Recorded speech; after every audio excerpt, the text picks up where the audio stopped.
말씀 앞에서 경외함으로 주께 홀로 섭니다. 생명의 말씀 읽고 순종해 주를 예배합니다.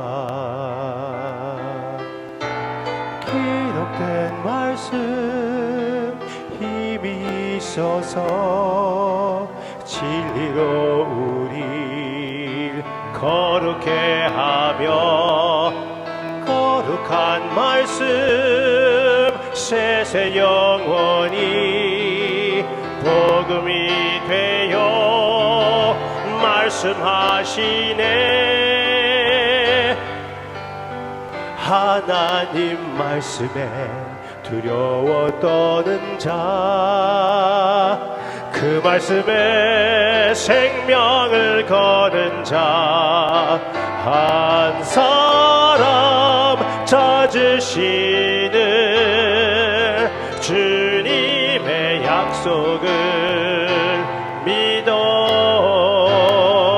하나님 말씀에 운명을 거는 자, 순종하며 주 따라가는 자, 영원한 하나님 나라 이뤄갈 주의 교회여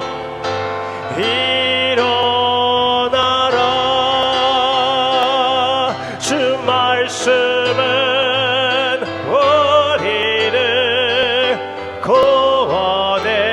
이르는 지혜이니 목숨과 내 뜻 다해 그 말씀에 복종하라. 하나님 말씀에 두려워 떠는 자, 그 말씀에 생명을 거는 자, 한 사람 찾으시는 주님의 약속을 믿어.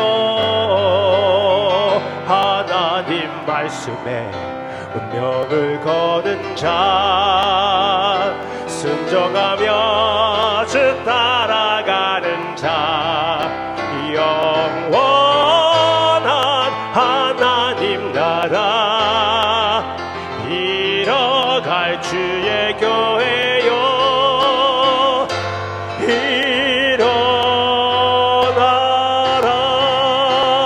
일어나라. 오늘은 잠언 18장 한 부분을 집중하겠는데요. 잠언 18장 전체는 말을 제대로 사용하는 것, 말을 지혜롭게 사용하는 것 대하여 써 있습니다. 말.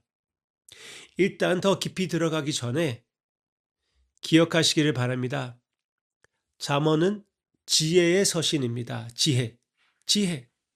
예수님이 하나님의 지혜입니다. 그래서 잠언 전체가 어떻게 주님 중심으로 되는 것이냐고요? 예수님의 사고방식이에요. 예수님이 생각하는 방법입니다. 성도님이 사랑하는 이 예수님이 생각하는 방법이에요. 그래서 주님의 마음을 조금 더 파악할 수가 있게 되겠지요. 예수님이 우리의 말, 언어의 삶에 대해서 어떻게 생각하시는지 그것을 살펴보겠습니다. 일단 18장 한 부분을 집중하기 전에 17장 마지막 절을 보기를 바랍니다. 얼마나 실용적인지 같이 보겠습니다. 미련한 자라도 잠잠하면 지혜로운 자로 여기우고 그 입술을 닫히면 슬기로운 자로 여기우니라. 네, 가만만 있으면 반 쳐준다는 것이에요. 네, 가만만 있으면 아무것도 모른다고 그래도 적어도 내가 모른다는 것을 남이 모를 거잖아요. 그러니까 가만히 있는 게 지혜로운 길일 때가 많이 있습니다. 그렇지만 우리는 말하기 좋아해요. 특히 뭘 잘 알지도 못하면서 분명한 것 같이 얘기하는, 꼭 그렇게 얘기하는 사람들이 있습니다. 우리 자신도 그럴 수가 있지요. 그렇죠? 제가 옛날에 들었는데요. 어떤 목사님은 이렇게 얘기를 했습니다. 뭐가 확실하지 않을수록 더 열심히 강단을 때린다. 강단을 내리친다. 그러니까 내가 믿어지지 않는, 확실하지 않는 것에 대해서 더 확실하게 전달한다. 그건 아주 위험한 거예요. 위험한 거. 먼저 내가 확신을 가져야지 확신 있게 말씀을 전하는 것이 아닙니까? 목사님들도 그렇다면은 성도님들도 그럴 것이라고 생각이 됩니다. 너무나 나의 의견을 강조하며 남의 마음에 거슬리는 것에 대해서 관심 없어 하는 사람이 되지 말기를 바랍니다. 어떤 전도사님에게 그렇게 말해도 됩니까? 물어봤더니 나는 목에 칼이 들어와도 진실을 밝혀야 됩니다. 그렇게 하는 그런 전도사님이 계셨습니다. 지혜로운 목회하기는 힘들 것 같아요. 솔직히 말씀드린다면은. 네. 목회는 진짜 말로 하는 그런 직업인데요. 그런 사명인데 이 말을 잘 사용하는 것은 매우 지혜롭게, 사랑스럽게 사용하는 것은 매우 중요하고, 내가 바로 얘기할 수가 있어도 좀 참을 필요가 있을 때가 많이 있다는 것을 저도 많이 느꼈습니다. 실수도 많이 해봤고요.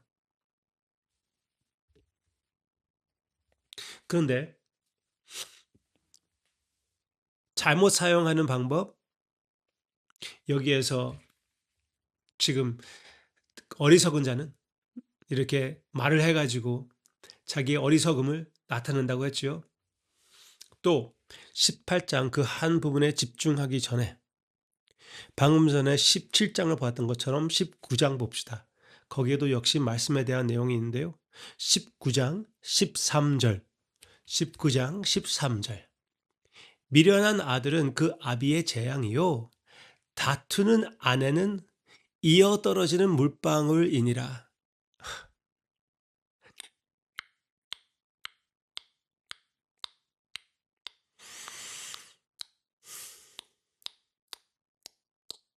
숨 쉬면서 계속 할 수가 있네요.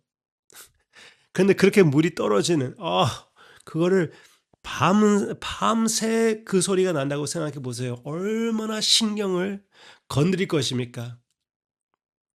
그게 바로 다투는 아내의 음성이라고 얘기해 주고 있습니다. 네. 예수님의 사고방식이라고 말씀드렸습니다. 남녀 할 것 없이 계속 잘못을 막 긁어내는 그런 사람 있잖아요. 예수님도 짜증난대요. 죄송합니다. 네, 물론 예수님은 짜증을 내지는 않겠죠. 그렇지만 예수님도 별로 좋아하지는 않대요. 그런 모습을. 네. Alright. 이제 18장 봅시다. 18장 21절 보겠습니다. 18장 21절. 죽고 사는 것이 혀의 권세에 단련하니 혀를 쓰기 좋아하는 자는 그 열매를 먹으리라. 너무나 지혜롭게 또 여기 써 있지 않습니까? 말을 쓰기 좋아하는 자는 그 말의 열매를 먹을 것이라고 얘기해 주고 있습니다. 네, 어떤 열매요? 죽음의 열매 아니면 생명의 열매입니다. 죽음의 열매, 생명의 열매. 그래서 말을 제대로 사용하는 것이 그렇게 중요한 것입니다. 생명과 죽음이 걸려 있는 것이에요. 우리 주님은 하나님의 말씀입니다. 하나님의 말씀이신 주님을 우리가 바라볼 때 그 정체성을 우리가 입었으니 제대로 말씀을 사용하는 것은 매우 중요한 것이 아닙니까? 그리고 주님이 주시는 복음의 말씀은 참으로 생명의 말씀이 아닙니까? 네. 예수님의 말씀이 생명의 말씀이고 복음이 생명의 말씀입니다. 우리는 복음적인 말씀을 하는 자들이 되기를 원합니다. 그것이 우리의 사명이에요. 주님께서 허락하신 우리에게 맡기신 사명입니다. 쓸데없는 말이 꽉 차 있는 이 세상에서 생명의 말씀을 전달하는 전달자 우리 모두가 되어 우리 주님께 영광을 돌리며 서로 격려하여 마음껏 이 생명의 말씀을 먹고 무릇무릇 주님 안에서 잘 성화되어 나아가는 우리가 되기를 바랍니다. 이 다음에 내가 어떤 말을 하고 싶을 때 그 말이 상대방에게 생명이 되는지 죽음이 되는지 한번 주님 앞에 기도하시고 말씀하시기를 바랍니다. 그러므로 인하여 나의 언어 생활도 이 말씀도 이 혀도 예배자의 말씀, 예배자의 혀가 될 것이라고 믿습니다. 생명의 말씀을 선포하는 지혜로운 자의 삶, 성도님의 삶이 되시기를 주님의 이름으로 축원합니다. 기도하겠습니다. 말을 제대로 사용한다는 것은 너무나 어려운 일이라는 것을 알고 있습니다. 나의 사랑하는 성도님들도 그렇고 저도 그렇고 후회하는 말, 심지어 저는 강단에서 한 말 중에 내가 후회하는 말들이 있다는 것. 성도님들 앞에서 주님 앞에서 고백합니다. 그리고 회개합니다.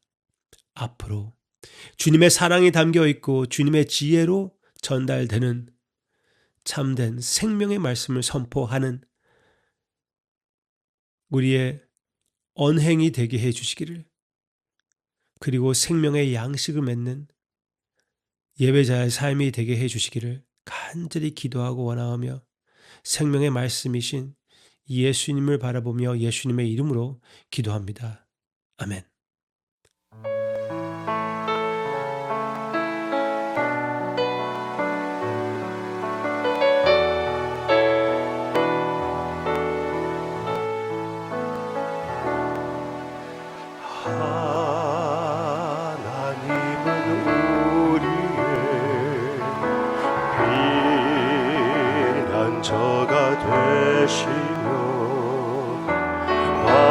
환난 중에 우리의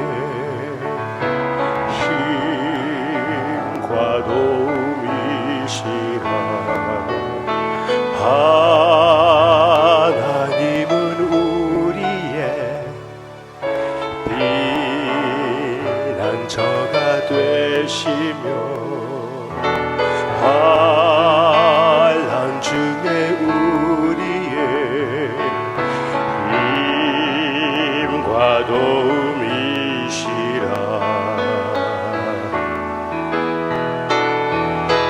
너희는 가만히 있어 주가 하나님 되말지어다. 열방과 세계 가운데 주가 높임을 받으리라. 너희는 가만히 있어 주가 하나님 되말지어다. 열방과 세계 가운데 주가 높임을 받으리라. 사랑합니다. 사랑합니다. 내 아버지